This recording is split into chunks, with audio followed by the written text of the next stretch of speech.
Ka kɛɲɛ ni an ka furancɛla fanga ɲɛmaw olu ka yamaruya ye Danemark cɛbɔ minnu tun bɛ an fɛ yan nɔ ni o ye a kɛlɛcɛw ye olu seginna ka taga u ka jamana kan sabula a yirala ka fɔ opération Takuba kɔnɔna na a sariya o tun tɛ yen nɔ.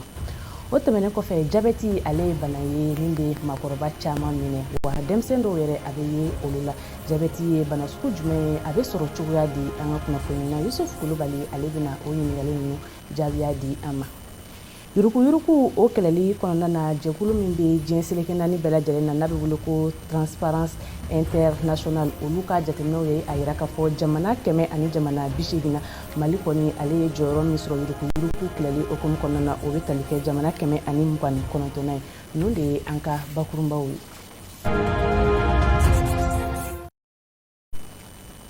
Foli tɔnu kɛrɛnkɛrɛnnen an b'o kɛ ka ɲɛsin aw bɛɛ lajɛlen ma aw minnu b'a la k'a lajɛ Mali kɔnɔ ani Mali kɔ kan ani aw minnu b'a la k'a lamɛn radio Émergence fiɲɛsira sanfɛ 91 ni murumuru 5 aw bisimila an ka kunnafoni bulon kɔnɔna na i n'a fɔ n bɔra k'a fɔ ɲɛna bakurunba la cogoya min na ni an ka furancɛla fanga ɲɛmaw olu ka yamaruya ye Danemarkaw ka kɛlɛcɛ minnu tun bɛ an fɛ yan nɔ olu seginna ka taga u fɛ yen nɔ sabula a yirala k'a fɔ opération Takuba o kɔnɔna na u ka nali o kun yamaruyalen tɛ an ka kunnafoni na Cheick-Oumar Kulubali ale bɛna walawalali kɛ an ye nin kunnafoni kan. Zaraw ka wolomasiri taaba minnu n'an b'u wele ko Danemark olu kɔni y'a yira k'a fɔ k'u bɛna taa ka bɔ an ka jamana kɔnɔna na sabula Mali camancɛ fanga ɲɛmɔgɔw olu yɛrɛ kɔni de y'o laɲini o ye kuma ye min sɛbɛntiyara Danemark ɲɛmɔgɔ dɔ kɔni fɛ a y'a yira k'a fɔ a ka kuma kɔnɔna na ko sɔrɔdasi minnu bɛ fanga na Mali kɔnɔna na ko olu kɔni de y'a ɲini ko Danemark ni ale ye nazaraw ka sɔrɔdasi jɛkulu ye ko olu kɔni ka taa ka bɔ Mali kɔnɔ wa k'o ye kuma ye min kɔni ye olu tɔɔrɔ kosɛbɛ o hukumu de kɔnɔna na olu bɛna taa ni ka bɔ an ka jamana kɔnɔna na Danemark maaw ka minisiri dɔ a ka kuma kɔnɔna na a y'a yira k'a fɔ ko olu kɔni ma na u yɛrɛ ma Mali kɔnɔna na wa olu ka nale Mali kɔnɔna na o sababu kɔni bɔra maliyɛnw yɛrɛ de la sabula Mali ɲɛmɔgɔw kɔni de olu wele nka olu ye jateminɛ kɛ kabini fanga yɛlɛma kɔni kɛra maa minnu bɛ fanga na bi olu kɔni ye sɛbɛn ci olu ma min b'a yira k'a fɔ ko olu kɔni ka taa ni ka bɔ u ka jamana kɔnɔna na.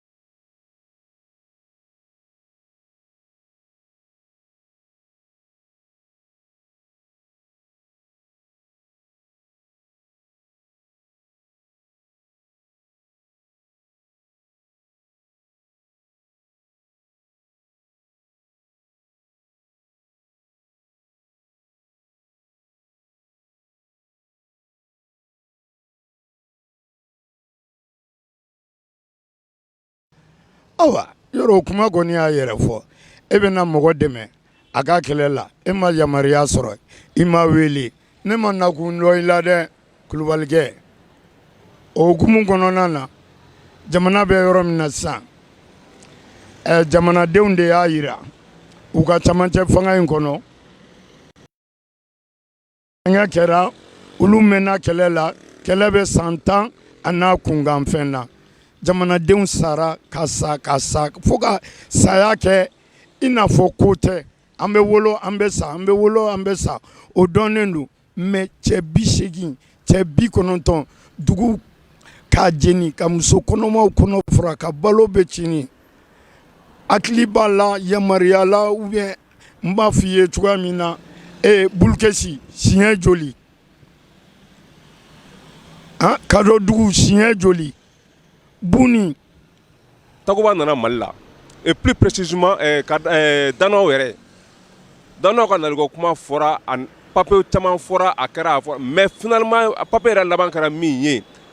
Danow ka nali mana a labɛn finalement o de bɛ bɔ Mali la quoi a maliyɛnw de b'a fɔ k'u ka na maliyɛn kelen m'a fɔ a ye na n'aw wulila ka na aw yɛrɛ ten aw nana mɔgɔ wɛrɛ ka nali la aw mana an ka nali la an mana an ka nali la dɛ an mana an ka nali la bi an mana an ka nali la sini an mana an ka nali la bi an mana an ka nali la sini donc an b'a fɔ ka taa parce que an mago t'a la bi et puis mɔgɔw tɛ min dɔn nin ko in na quoi Takuba kɔnɔna ko force spéciale b'a la force spéciale mɔgɔ 90 b'a la mɔgɔ caman t'o kɔnɔ mɔgɔ 90 de b'a la mɔgɔ a tɔ mɔgɔ 15 dɔgɔtɔrɔw ni fɛnw olu la mais force spéciale mɔgɔ 90 in olu bɛna mun de kɛ yan an ka Mali sɔrɔsiw olu bɛna mun de kɛ ni ko wɛrɛ tɛ n'an ka Mali sɔrɔsiw se k'o kɛ ko kan ka jamana bɔ nɔgɔ la. Takuba na kuma tɛ sisan yo Takuba kun kan ka na a mɛnna Mali bɛ bolo la combien d'années Maliendenw combien mɔgɔ joli sara Mali la Takuba ma ye wa CEDEAO ma ye wa Nations Unies ma ye wa bɛɛ y'a ye o mais jɔn kumana a ko la mais ni problème wulila pour la France France bɛ taa exaction kɛ an ka nord yɛrɛ kɔnɔ chez nous a bɛ taa an ka denw faga des innocents ils vont tuer avec les gens mais ça c'est normal ça la France doit faire ça mais la France veut ka rebelles dɛmɛ la France veut ka rebelles dɛmɛ ka tila ka Maliendenw faga tuguni et Maliendenw aw bɛ tila ka ɲɔgɔn faga ça c'est est-ce que ça c'est clair ça c'est pas bon et donc aw bɛ na mun na ko mun banna ka ban ko bannen ka ban aw bɛ na mun de la Malien cɛdenw an y'an tɛgɛ fara ɲɔgɔn kan ka wuli k'an ka cɛdenw dɛmɛ ka wuli an ka cɛdenw nɔfɛ a ye kuma bɛɛ fɔ an ka cɛdenw ma mais alhamdulillah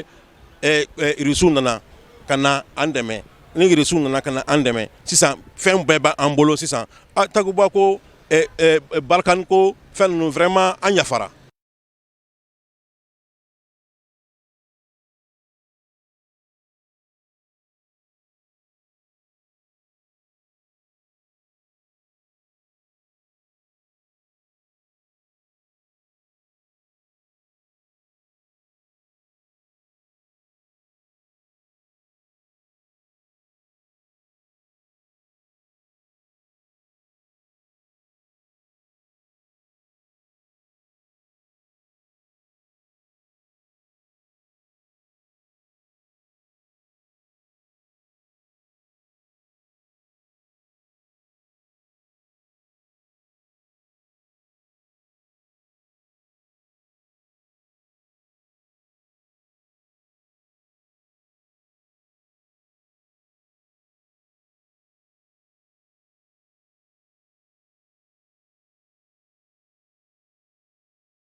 nin tun ye jamana kɔnɔdenw olu ka hakilinataw ye Danemark kɛlɛcɛw olu ka tali kan ka bɔ an ka jamana kɔnɔ min lasera aw ma Yusuf Kulubali fɛ o tɛmɛnen kɔfɛ ka kɛ ni CEDEAO kɛlen bɛ ka ɲangini min ta ka an ka jamana sɛgɛrɛ o kɛra sababu ye Union Européenne olu ye nafoloko min tun bɛ u ni Mali cɛ u ye o nafoloko o bɔ a ma min fɛnɛ kɛra sababu ye Union Européenne ka lasigidon dɔ bɛ an fɛ yan nɔ ni o ye Joseph Borrell ale ye a yira k'a fɔ CEDEAO kɛlen bɛ ka ɲangini min ta ka Mali sɛgɛrɛ ka o ɲangini fɛnɛ bɔ a ma Umu Jakite an k'ale ka kɔrɔfɔ lamɛn M7 TV tɔgɔ la. Joseph Borrell ni ale ye Europe jamana diplomasi ɲɛmaa ye ale kɔni y'a yira k'a fɔ ko budget économique o bɔlen a ma ko a b'a ɲini fana k'a fɔ ɲangili min talen don ka ɲɛsin Mali jamana ma o ɲangili ninnu olu ka bɔ sen na ko ne ka kuma in sɛbɛntiyara ni u ka kunnafoni sɛbɛn dɔ fɛ n'u b'a fɔ o ma ko agence Reuters a ka kɔrɔfɔli kɔni kɛra ka sanga ni u ye welewelekan min kɛ ka ɲɛsin an ka minisiri Abdoulaye Diop ma Bruxelles jamana kɔnɔna na ni ale ye ministre des affaires étrangères ye a kɛla fana k'a yira k'a fɔ ko u tɛ se ka an ka minisiri Abdoulaye Diop wele ka sanga ni u ye ɲangili min ta ka ɲɛsin a ka jamana ma ko wa ko n'i y'a ta k'a lajɛ fana ko bɛnbaliya min bɛ Paris ni Bamako ni ɲɔgɔn cɛ ko ni bɛnbaliya ninnu ko sigi ka fɔ kuma o de bɛ kɛ sababu ye ka na ni bɛn ye ni jamana fila ninnu olu ni ɲɔgɔn cɛ.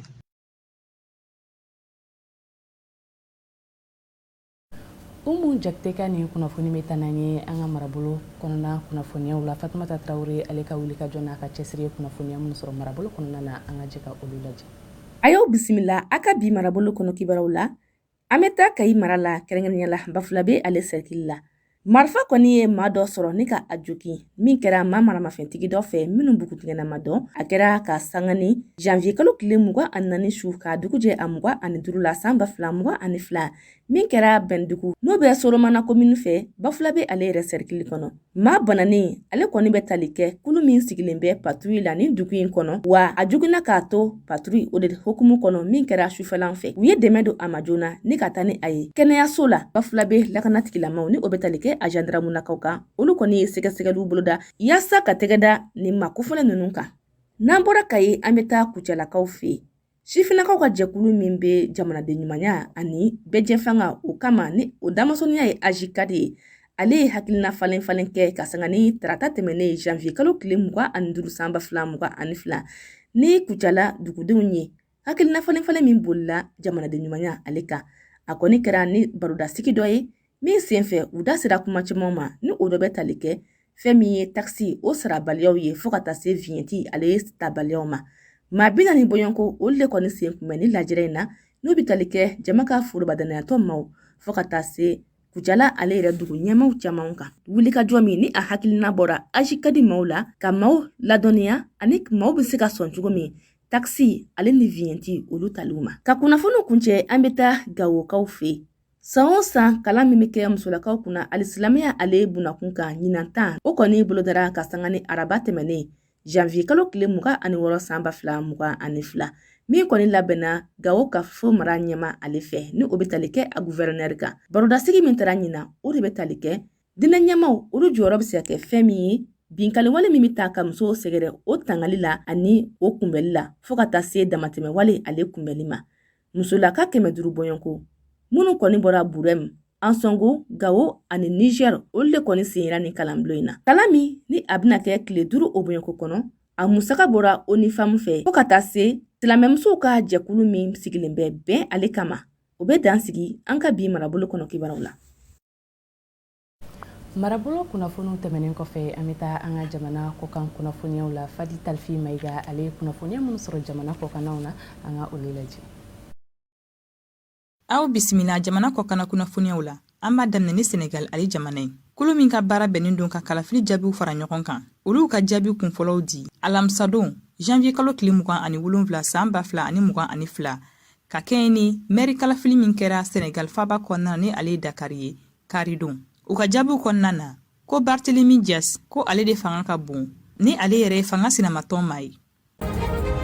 N'an bɔra yen nɔ an b'an kunda Burkina Faso ale jamana kan. Olu ka cɛmancɛ fanga ɲɛma ni ale lieutenant colonel Paul Henri Sadaogo Damiba ye. Ale kumana a ka jamanadenw fɛ ka kɛɲɛ ni alamisa don janvier kalo tile 27 san 2022 ye. Wa kabini a ye fanga ta ni y'a siɲɛ fɔlɔ de ka kuma. A ka nin kumata in yɛrɛ nana bɛn ni wagati ye. Wagati min na ni CEDEAO mɔgɔw yɛrɛ kan ka fara ɲɔgɔn kan ka kuma Burkina Faso bɛ lahala mun na sisan nɔ ka sanga ni fanga dafirin ye. An b'an kunda Tchad ale jamana kan. Olu ka sigikafɔba min kun bolodalen don ka kɛ ni février kalo tile 15 san 2022 ko o bɔra dɔgɔkɔrɔ ka taa kalo 3 la. U ka gouvernement kɔni y'a yira k'a fɔ ko u y'a bɔ a dɔgɔkɔrɔ ko yaasa hali bi ka se ka maaw fara ɲɔgɔn kan cogo min na bɛɛ sen bɛ se ka don ni sigikafɔba in na. Sabula ko ni sigikafɔ in kɔnɔna na u bɛna kuma fɛn minnu kan kɛrɛnkɛrɛnnenya la o de ye cɛmancɛ fanga kuntala ale min yɛrɛ daminɛna kabini jamanakuntigi kɔrɔ Idriss Déby Itno ale tanyana. Kunnafoni kuncɛla an bɛ to hali bi Tchad. Olu ka dugu min bɛ n'a bɛ fɔ a ma ko ABC. Wulikajɔ min kɛra yen nɔ hali bi o kɔlɔlɔ b'a la ka bonya. Cakɛda min ka baara bɛnnen don adamadenw ka hakɛw matarafali kama olu kɔni y'a yira k'a fɔ ko ni wulikajɔ in kɛra sababu ye maa 11 olu de bɔnɛna u ni na. Maa 80 olu banalen don wa olu cɛla maa 20 olu ta ka jugu. K'an bɛ don min na i ko bi maa 200 olu de kɔni minɛnen don. Hali n'o y'a sɔrɔ jamana marabagaw olu kɔni y'u ka nisɔngoya yira k'a sanga ni maa minnu bɔnɛna u ni na u kɔni ma ni ɲangata in kɔni jaabi kelen di. Minisiri 4 olu kɔni wulila ka taa ni yɔrɔ kofɔlen in na yaasa hali bi u bɛ se ka fɛɛrɛ jɔnjɔn sɔrɔ ni gɛlɛya in na. Kokanna kunnafoniw tɛmɛnen kɔfɛ an bɛ segin ka na an yɛrɛ fɛ yan nɔ i n'a fɔ n bɔra k'a fɔ yan na bakurunba la cogoya min na jabɛti ale ye bana ye min bɛ ye an ka mɔgɔkɔrɔbalakaw caman de la wa caman b'a dɔn k'a fɔ sukorodunbana o de don nka jabɛti yɛrɛ bɛ sɔrɔ cogo di bana in a sababu ye jumɛn ni jumɛn ye a suguyaw ye jumɛn ni jumɛn yalasa ka se ka jaabiya sɔrɔ o ɲininkali ninnu na Yusuf Kulubali ale y'a ka kuma galama tɛnku Dr Martin Jarala a ye jaabiya minnu sɔrɔ an ka olu lamɛn. U b'a fɔ ko sukaro mana caya joli la hakɛya dɔw de bɛ yen ni sukaro tɛmɛn'o kan dumunikɛbali sɔgɔmada fɛ a bɛ n'o yɛlɛnna ka tɛmɛ garamu 1 ani 26 kan siɲɛ 2 ka tugu ɲɔgɔn na a bɛ fɔ o ma ko sukaro dunbana b'i la donc dɔwɛrɛ tɛ sukaro mana caya joli la ka tɛmɛ hakɛya dɔ kan sɔgɔmada fɛ dumunikɛbali siɲɛ 2 a bɛ fɔ o de ma ko jabɛti bana n'o ye sukaro dunbana ye bana in a bolofara ka ca nka an ka faamuyali la walasa ko ka se ka nɔgɔya an b'a fɔ ko bana in sufaya 2 ye n'u b'a fɔ ko type 1 diabète type 1 ani diabète type 2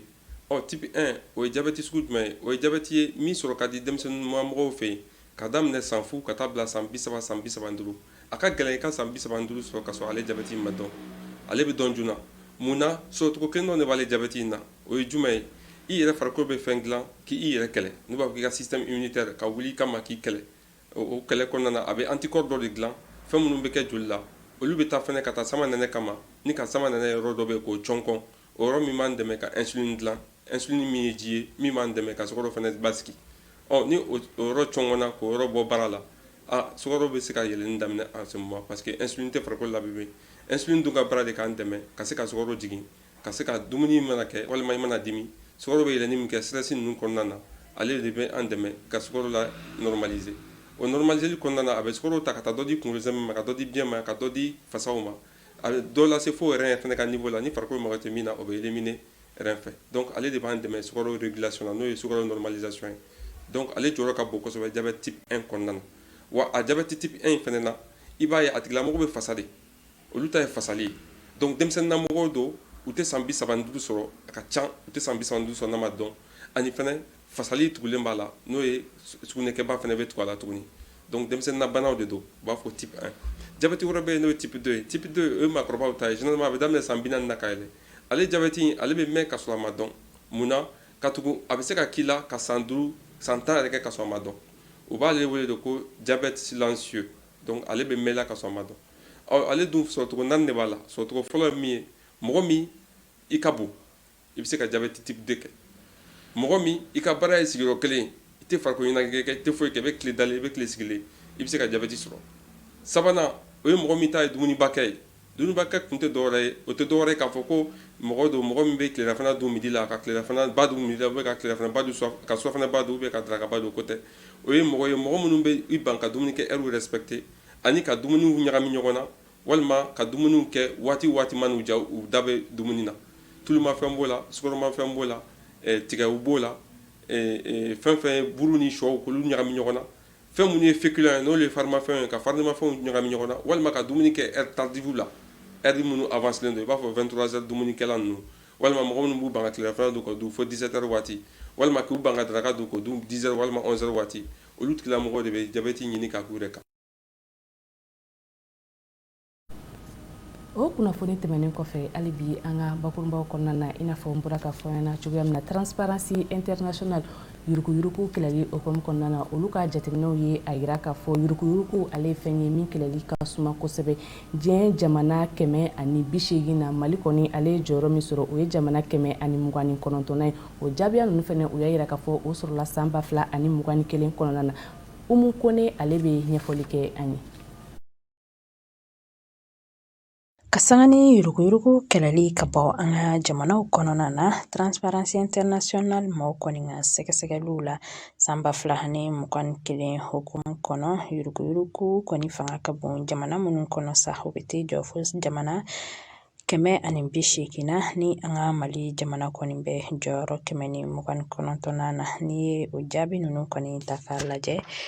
a bɛ maa kuma suli bɔ sabula an ka furancɛ fanga ɲɛmaaw kɔni ka wulikajɔ fanga bonyana kosɛbɛ ka kɛ ni yuruguyurugu kɛlɛli ka bɔ an ka jamana kɔnɔ o tɛmɛnen kɔ san tɛmɛnenw na an ka jamana kɔni a yirala k'a fɔ a tun bɛ jɔyɔrɔ 130 na nka ɲinɛtaw o ye jɔyɔrɔ 129 ye hali bi wulikajɔw kan ka sabati sabula yuruguyurugu waleya kɔni ni ale ta k'a lajɛ ale ye fɛn ye min kɔni bɛ dankari kɛ bunahadamadenya ale hakɛw la ani bɛjɛ fanga kɔni a bɛ kɛ sababu ye ni ka gɛlɛya don o baaraw la o tɛmɛnen kɔni an ka Mali jamana yɛrɛ ta k'a lajɛ kabini san 2012 an ka jamana kɔni bɛ yuruguyurugu ale kɔlɔlɔ kɔnɔna la san 2018 an ka jamana ale kɔni tun bɛ jɔyɔrɔ 120 na nka an bɛ don min na i ko bi dɔ de bɛ ka fara hali bi an ka jamana yuruguyurugu ale ni nafolo sɔrɔcogo kojuguya nka o ni a taw ta an ka jamana ɲɛmaaw kɔni bɛ wulikajɔw la yaasa dansigi bɛ se ka kɛ olu la sabula yuruguyurugu waleya bɛ se ka kɛ sababu ye jamana bɛjɛ fanga fo ka taa se lakanako ale ma ni ka gɛlɛya don baaraw la.